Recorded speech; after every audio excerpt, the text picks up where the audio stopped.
Welcome to How to Solve.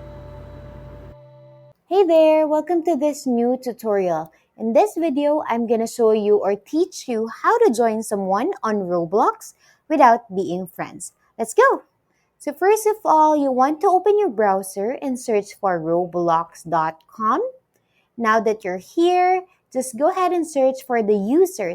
For example, this is the user that I want to play with, but as you can see, we're not friends.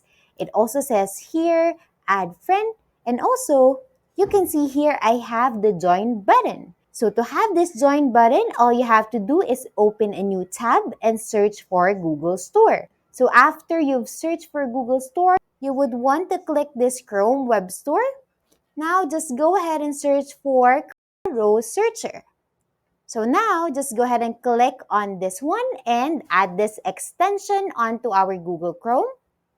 So after you've added this extension on your Google Chrome, just go ahead and go back on your Roblox, and all you have to do is refresh the page. Then we just have to wait for a bit, and once you've refreshed your page, just go ahead and look if you now have the join button. That's pretty much it.